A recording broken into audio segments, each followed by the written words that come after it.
So, Ani Bonjour, everyone, and welcome to Ancestral Ascensions. Today we have a special guest, Janine Manning.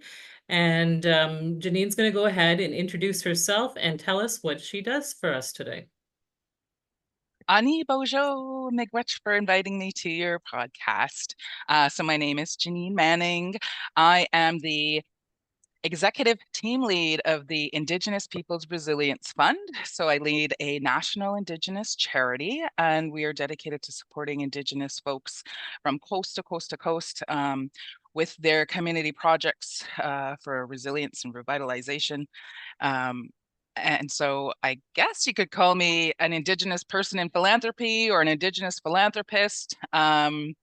But yeah, that's my paid 9 to 5. Other than that, I am an avid volunteer. I just wrapped up a term of chairship with the Laidlaw Foundation, and I'm a mom of a 15-year-old bouncing boy.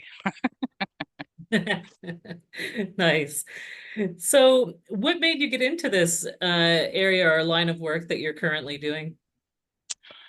Oh, it was a journey. It was, I think, like most people in my sector would say, accidental. Um, I graduated from university as a mature student the year the TRC wrapped up its work and released the 94 calls to action. And so with my BA degree, I found that there was a call, employers were seeking Indigenous candidates. What I do now is nothing related to what my BA is, which is environmental studies. I don't work with the environment. I'm not in environmental sciences, but I started down a path of Indigenous relations, and from there, I found my way into public granting with the Ontario Arts Council. Unfortunately, our current premier wasn't too keen on supporting Indigenous programs and initiatives. So, but as part of my own professional development, I got into granting and I became a volunteer with like Ontario Trillium Foundation, Laidlaw Foundation, MLSE, and I found that there was a real big gap in adjudication tables for applications for funding, and there was no Indigenous representation. So I also wanted to learn more and be the best grant maker I could supporting Indigenous community members. And that kind of just led me down this path that I find myself on now.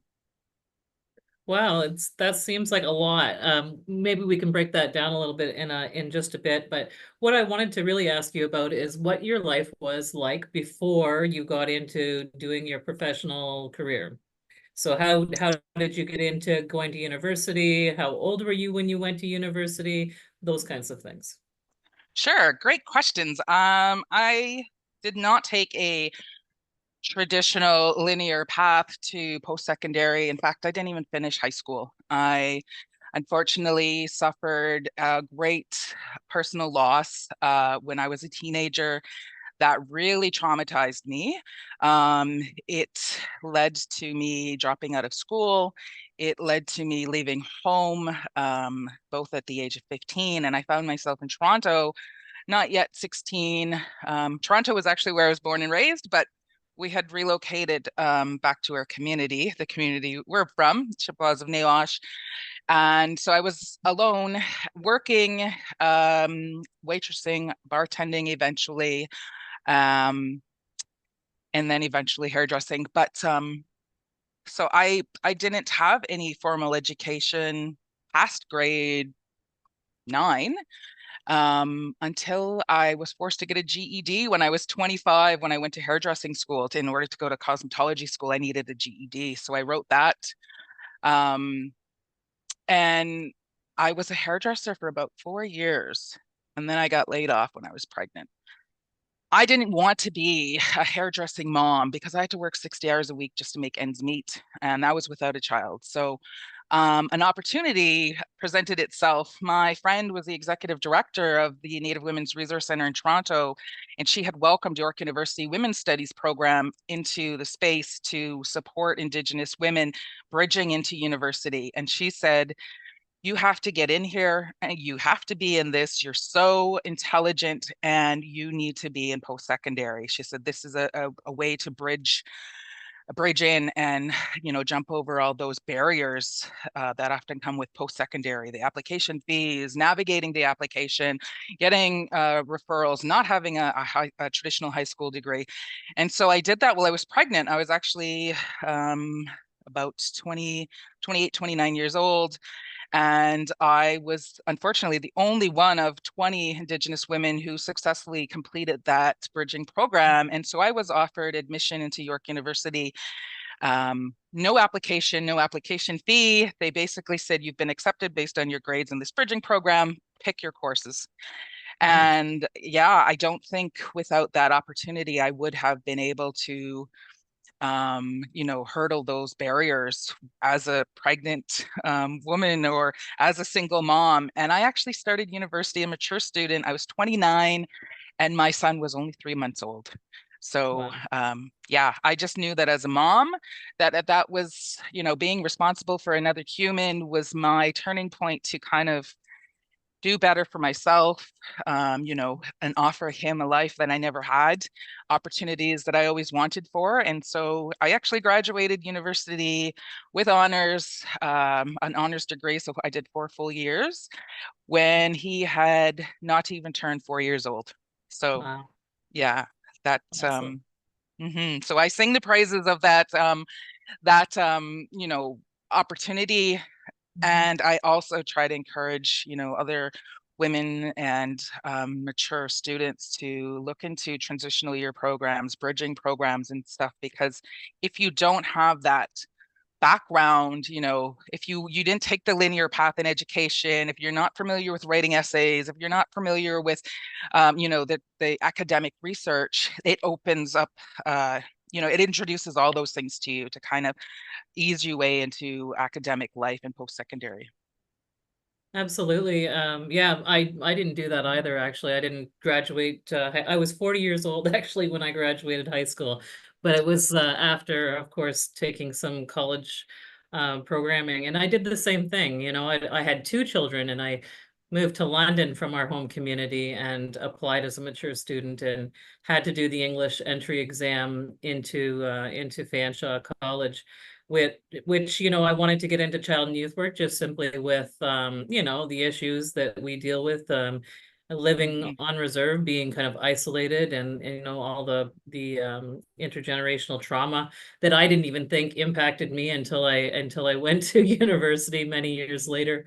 um so it was really, is that bridging program something that is still available? Do they do that still? Yeah, York University still offers it. It's through the Women's Studies program, so it's specifically for women. Mhm. Um, and last I checked, they're still doing it. I'm not sure what cohort year they're in. Mhm. The exciting thing for me is that they actually had an Indigenous professor who was running the program. Mhm. So, that they had an Indigenous professor, Mhm. that they offered it in a Native Women's Resource Center.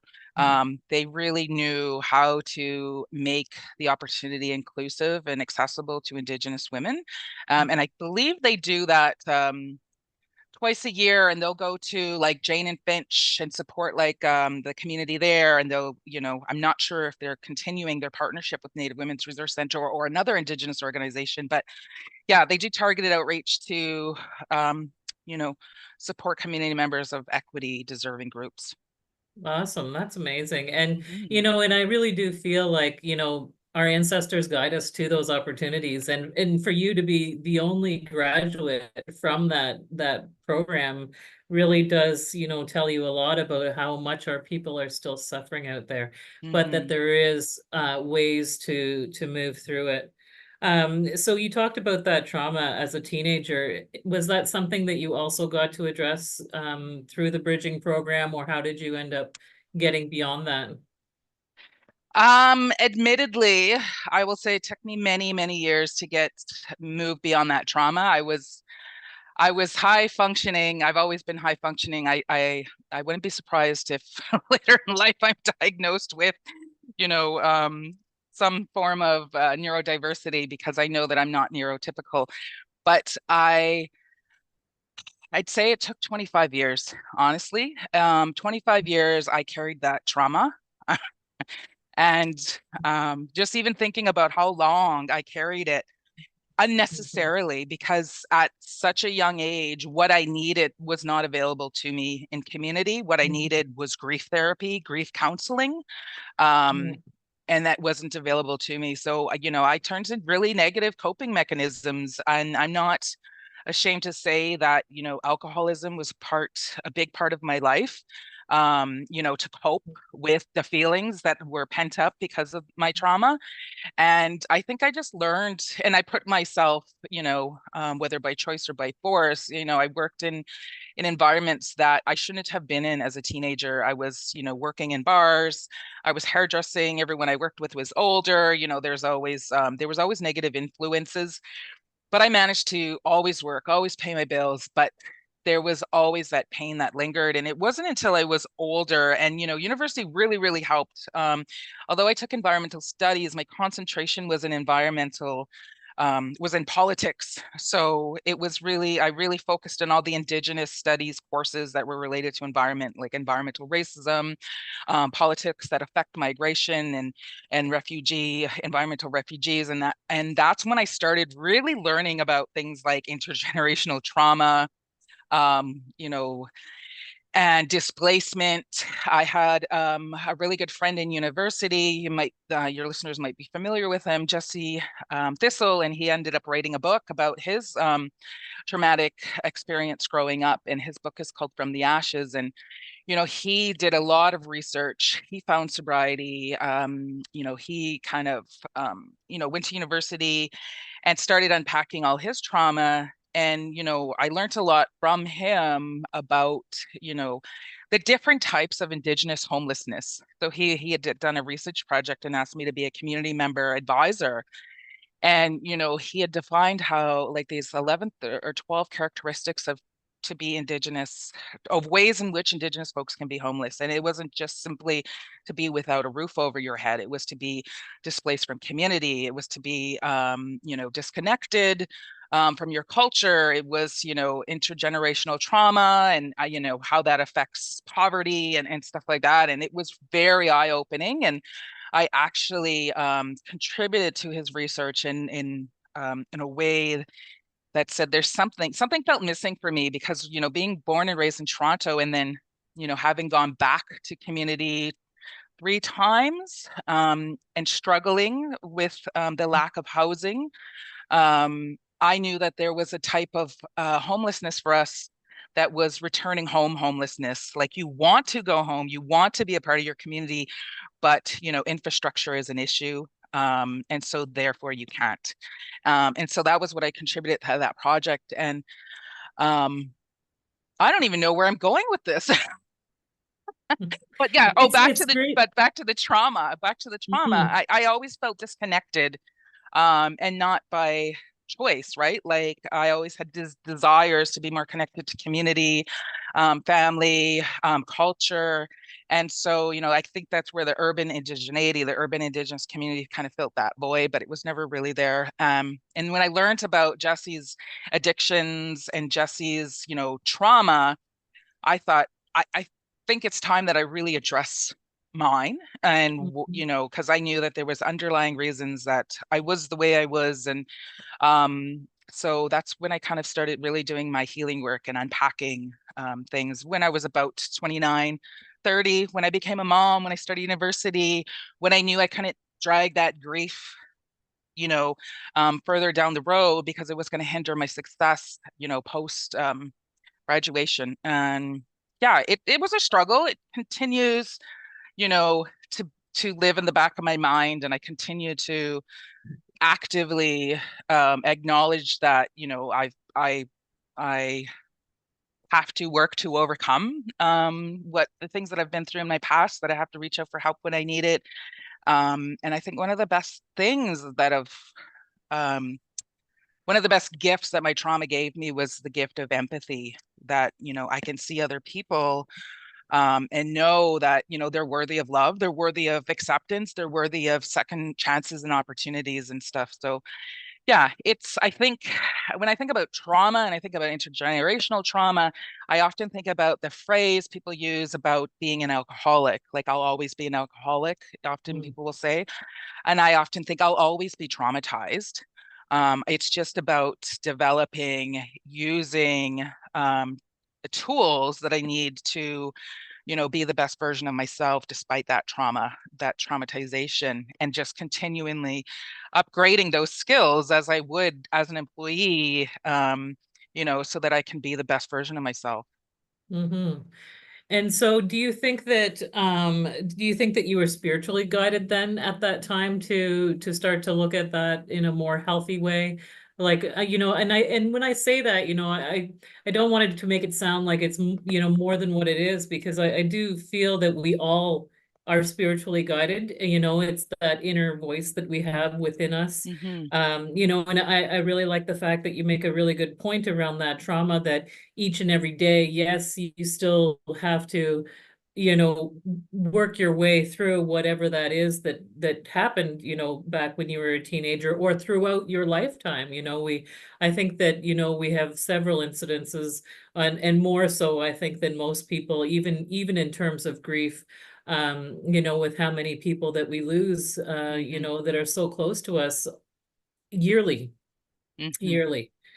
So we never have an opportunity to get over one passing when another one happens. And so that's been a really difficult, I know for me, it's been difficult, and trying not to lose, the feelings that come with that, because I think that you almost get used to it, and so, just really having that moment to self-reflect and realize that each and every day is a process to make sure that we're following that Minobimatsuin, or that that good red road, Hmm. as they call it. And so what do you think was the real catalyst for change? Do you think it was becoming pregnant? Or do you think that it was, what do you really find that made you say, yep, this is for sure, I got to do something? I think I was just exhausted. Like, to be honest, I had there was a couple things I think that were happening at that point in my life. One, like I'd started a new career in hairdressing, so I had removed myself out of like bars and restaurants and easy access to alcohol. And I started a trade, and so being a part of a trade really exposed me, I think, to a different environment than I had known, and started thinking about what else is out there that I've really just haven't explored. Or and so school was always on my mind. And when I did leave home, when I was, just shy of my 16th birthday, I did try to go back to high school, but I was living on my own, having to work at night, sometimes till 2, 3 in the morning, not being able to get up in the morning, teachers not being empathetic, not realizing that I was my own guardian, not accepting my late notes. It was just such a struggle to be accepted as an independent 16-year-old in high school without parents, that I just said, you know, I'm just gonna drop out and I'll go to university as a mature student one day. Like, that was always my plan. One day. I didn't know when, I didn't have a specific plan. And so education was always on my mind. And my great grandmother's voice was always in my head saying that, education is, you need your education, right, to have a good life. And she always advocated that we go to school. Mhm.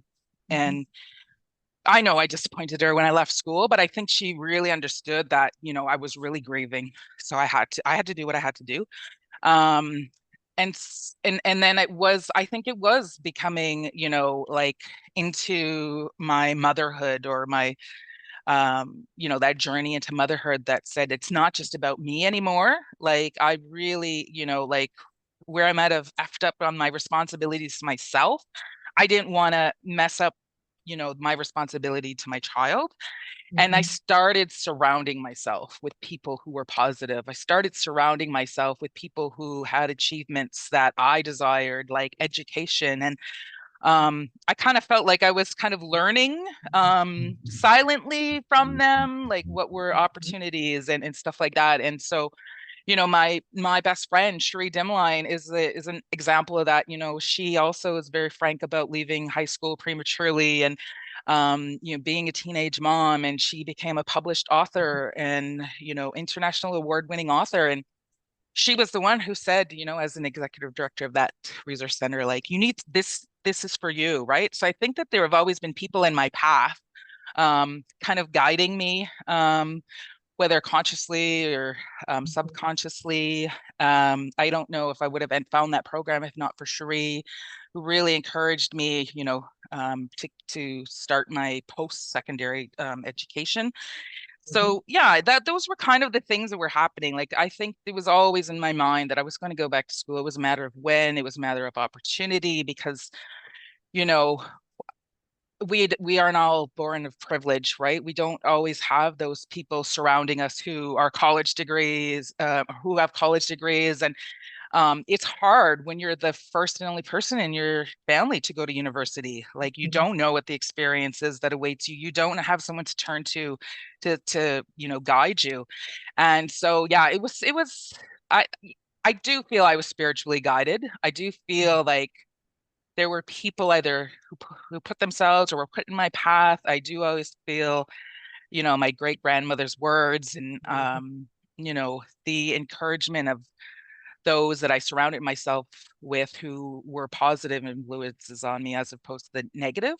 Um, Mhm. yeah, and I think once I achieved that degree, I was like, I can do anything. I can do anything. Mind you, I tried to go to law school straight out of graduating my BA, and I was like, okay, I can't do everything. I did do law school for 2 years. I got accepted into U of T law. I turned down Osgood law. Um, but I probably should have listened to my body. I probably should have listened to I should have listened to my heart instead of my head, and took a 1 year break, probably, to Right. set myself up for success. But even those 2 years I did in law school were very fundamental in helping me develop professionally and get the opportunities I then got afterwards. So I don't begrudge not getting the degree. I don't think I was ever meant to be a lawyer, to be honest. Like, at the end of the day, I was like, I don't think that was for me anyways. Like, I just spiritually, it didn't sit well. I just kind of really bought into this mentality that or this, you know, rhetoric, this narrative that they'll give you in academia as an Indigenous woman. You should be the advocate. You should go to law school. You should do so much. Like, they just pile on these Mhm. responsibilities of carrying the weight of your community or your nation. And I was like, yeah, I could do it. I could do it, Mhm. And probably I should have paused and took time to reflect before making such a huge decision to continue down that road, to law That's school. really interesting that you bring that up because after I finished my master's as well in social work, I looked at doing law school as well too. And that was only 8 or 9 years ago now. And so I was looking into doing my LSATs and all the rest of it. And what I was kind of sad about is that because I had already done my master's, I could have gone into it right after my social work degree. Yeah. Um, so it was like that 1 year of school that allowed me to get my master's wasn't really going to account for any much more than anything else. So I was kind of like debating it. And then of course, like all my boys, being a single mom of four boys for so long, I thought I can't move them out of our ancestral territory here because they need to know who we are and where we come from. And that was really my whole point in coming back here and living here Hmm. and well, being here in Owen Sound. We're actually right on our ancestral lands. So Hmm. it's really, to me, it's really important that we stay here. And so you've just recently moved back to this area from Toronto. That's where you were Hmm. before. Hmm. And so did you have family in Toronto then that supported you while you were there? I mean, I want to say they supported me, maybe the other way around. But yeah, so my mom and my dad, they met in Toronto in 1978, a couple of years before I was born. And that was where I always say, and I'll include in my bio often, I was born and raised mostly in Toronto, because that was my home base. There were times like I lived in Winnipeg for 2 years. I lived in, Elsabuk, New Brunswick for a year.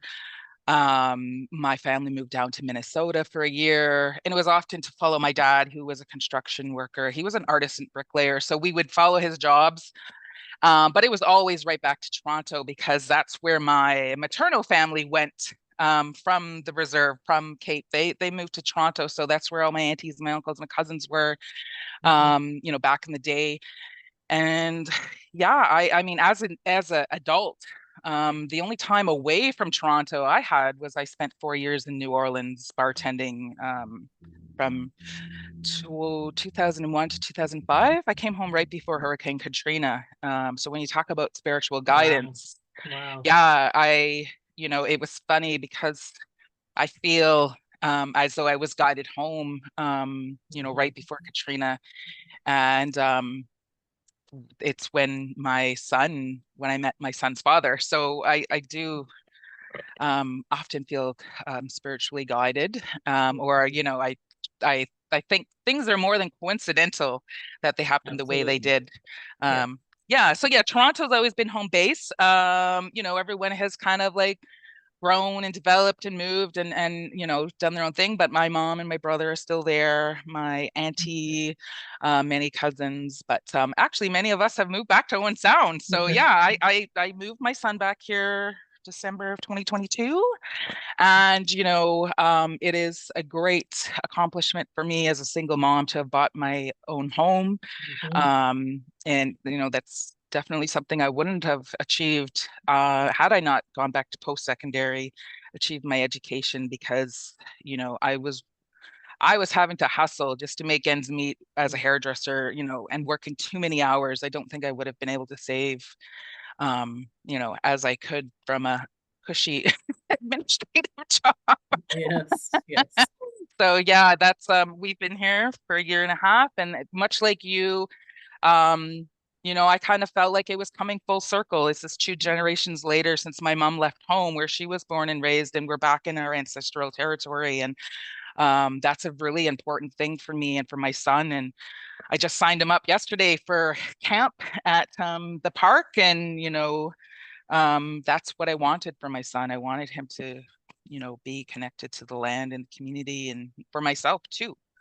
So, Absolutely. Absolutely. mm, So what kind of information or advice or something that you can let others know who might be struggling and thinking that I'm too old now, or I'm too traumatized, or I don't get those inner knowings, even though we know we all have those inner knowings, that voice that tells us, when we really, really feel good. Like for me, I always explain it like when I know in here, when I feel it really, really strongly here, that this is what I'm supposed to be doing. So, and we don't always get really clear direction on that either, as you know, even just going to law school for 2 years, So mhm, if there's some advice or some or words of encouragement, even of course, primarily our people have been struggling to gain our foothold here again on Turtle Island, and teaching history, it just blows my mind, how simple it could have been to keep it as our own lands. Just even listening to the War of 1812, like, I mean, mhm. there was like 1,600 soldiers that they had to protect all of Canada, if it wasn't for the 10,000 warriors that we had, just with the Anishinaabe, and, I just, these kinds of things that go through my mind all the time. But we come from really good stock. I always say that. Yes, we do. Yeah. So while Um, you give that advice, I'm going to shuffle our card from the ancestors and see what the message is today. So go ahead. sure. I often joke and I tell people that I went from being a high school dropout to a law school dropout. And in between there, I got a BA. So I often tell people that, um, failures are just hidden opportunity to learn from, you know, the experience, to learn from the mistake. Um, what you said, you're never too old to learn new skills. You're never too old to go back to school. You're never too old to, unpack and face your trauma, learn new skills, how to cope with trauma. Um, and there's no shame in your journey story. So, I often shock people because they're like, "Wow, you're so frank. You're so frank about." I'm like, "But there's nothing to be ashamed of." And if people, are more frank about their experiences, others will be too, and it'll be easier for folks to, reach out for help. There'll be less stigma and all that. And especially as somebody who, somebody who leads a national charity and has been through adversity and barriers, and I've also suffered a lot of racism and pushback from old white men in the philanthropic sector. Challenges don't end. We just learn, hopefully, if we're open to it, new skills and ways of dealing with these barriers and difficult people and situations that are put in our path. So just every day is a new opportunity to try again, Mm-hmm. and to and to work on those aspirations and dreams. Absolutely. You said something there earlier about, being that woman, that First Nations woman who is going to change and advocate for all of the people. And, it's almost like we get this mother role, once we see, people start to see a little bit of that shining star. And, some of the things that you've actually said to me today has just given me like goosebumps. Like to me, that also is like a signal for me when I know that something spiritually is happening. And, of course, I got some really interesting cards that came out here. And this first one is Earth Mother, Aw. and so it says feeling loved and comforted, and so, it is true, when there is a really bright young woman who is starting to take up her place. Part of those seven grandfather teachings, with humility is about the accountability of taking up our place within the circle. And so when people see that, they think, oh, well, then, maybe she can do this and she can do that. And it does get heavy. I know Mhm. that feeling, even just with being a single mom of four boys. And then, of course, I had lots of boys that came with those four boys, over the years that I raised them. And, I just find that, yes, this Earth Mother, if there's one thing that I have learned about Shkakmakwe or Akikwe, or however we want to say Mother Earth, that first mother that does provide us with everything, all of our shelter or water or, food, everything. If you really are needing something, that's who you ask of it, because she is our first mother and she will come forward and help you with whatever it is that you are looking for. I'm always Mhm. really great at giving advice. I think about my own life and I think that sounds really great. I hope it works for me. And the other one is Oracle, Oh. and it says, wait for important information. Really interesting, this card. Do you have any insight on it when you look at that? Wait for important information.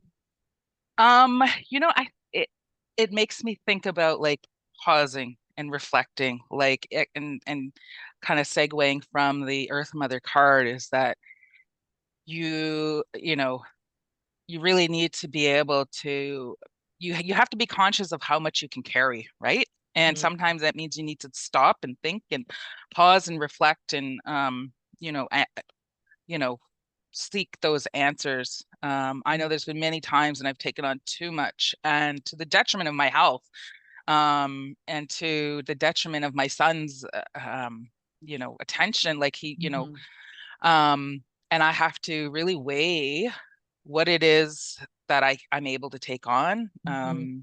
and weigh the benefits, the pros, cons, and stuff like that. And so yeah, maybe that's what it is. Maybe it's like waiting, pausing, reflecting, and yeah, not just taking on everything because you're asked, because I find That's right. people will keep asking, They but sure will. you need to be very conscious of what your capacity is. Yeah. Hmm. Absolutely. Really, really great advice. I think it really, there is a theme here when you speak of it in that way, even like you say, with how much people ask you. You know, I remember I think it was Aunt Verna that used to say, you know, if you want something done, ask a busy person.